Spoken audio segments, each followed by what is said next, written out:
This is Sessions with Coach. I'm your flight instructor, Coach Gaines. Thank you for tuning in. We're streaming thoughts of consciousness from the mind and the experience of Coach Gaines.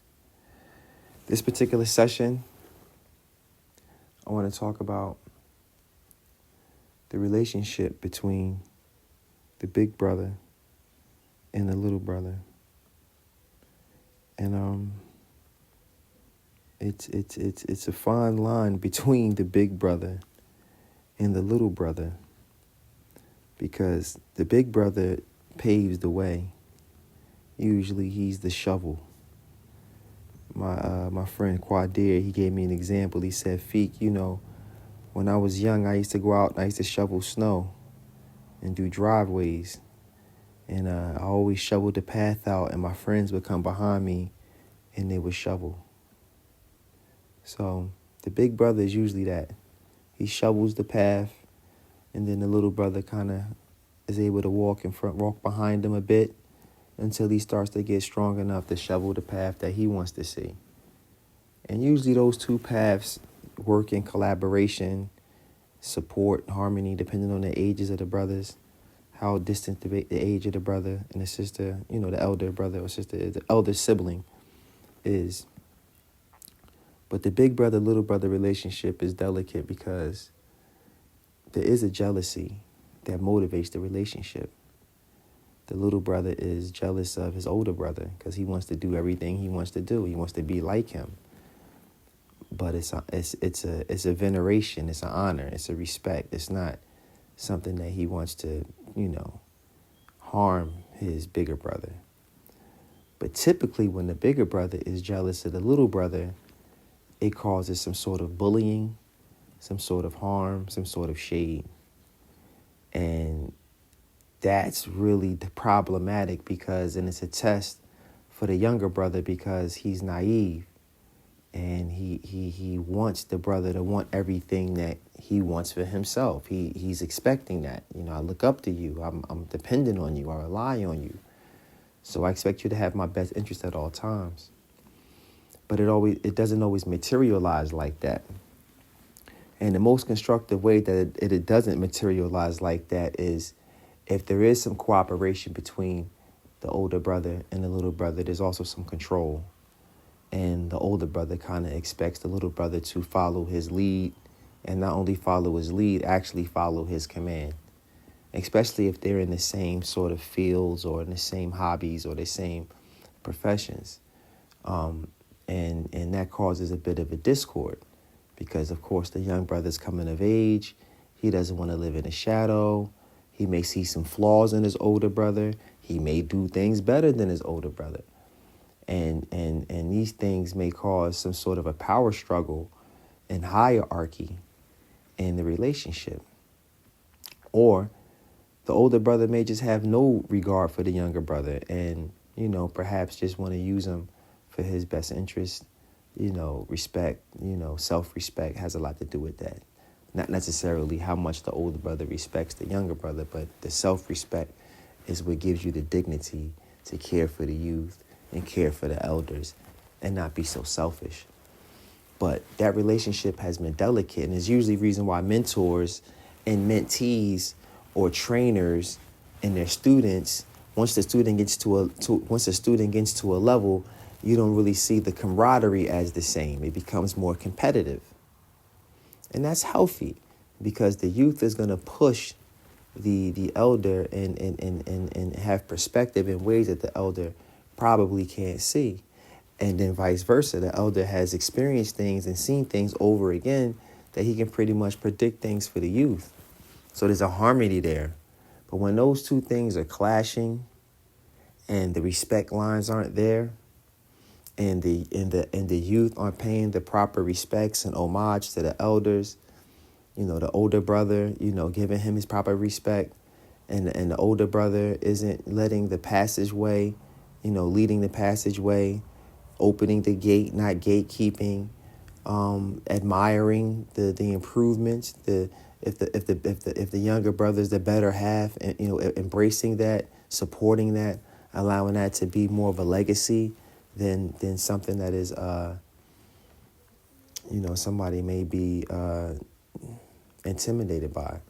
A lot of times the way as fast, especially the way as fast technology is moving, the older brother might have shown things to the younger brother, and the younger brother may have taken it to another level just on the strength of being young and being more savvy with certain technology. So there's a lot of dynamics to that, but there has to be mercy. There has to be mercy between the elders, and there has to be mercy between the youth. And at a level the elders can't really play in the youth world. They got to kind of know when they've timed out. Hold on. Get this shout out going. Oh, man. Yeah, man. Tell them where we at. We're at Search and Rescue, baby, in Brewery Town. That's what's up. And that's not the same as being washed up. Everybody's scared of being washed up. It's not that. But you do time out in certain phases in your development.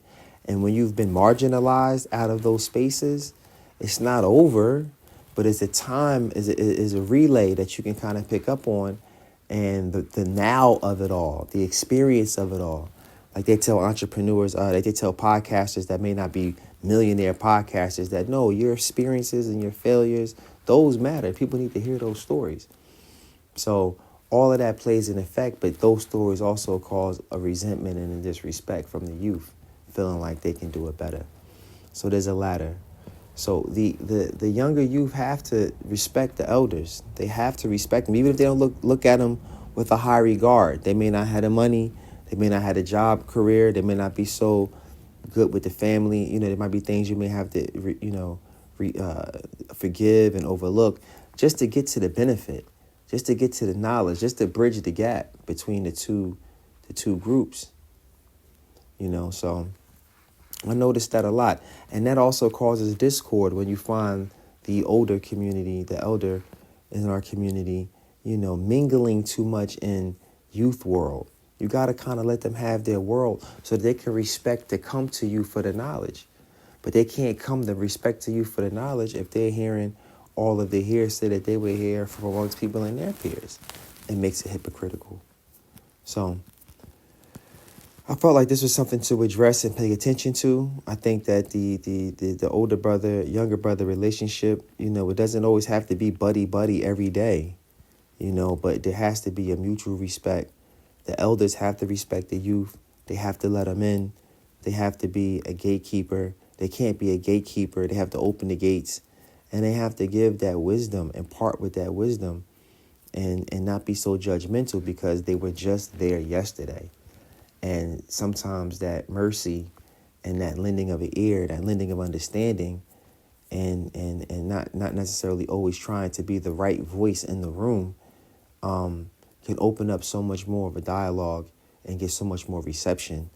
And, just talking to people every day, redundantly, dogmatically, systematically, and expecting them to be feared into doing the right thing, people have really passed the no fear stage. They need to be rationalized. They need to make sense why they need to do the right thing.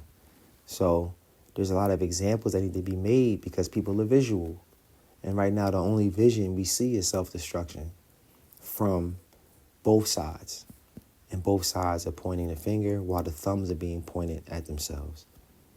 So pay attention to that relationship between the youth and the elders. Know your station. Know when you're an elder. Know when you're the youth in the room. And don't use the lack of, the lack of, whatever those individuals lack, don't use that to stop you from benefiting and building a relationship that can grow us all forward as a community. Because I see that as a big divide. It's a huge divide. We need arbitration, and we need arbitration from people that can speak a balanced tone and bring some rational, thought-provoking, incentivizing, protective ways of approaching some of these issues in our community. So this is Sessions with Coach. I'm your flight instructor. Thanks for tuning in. Peace.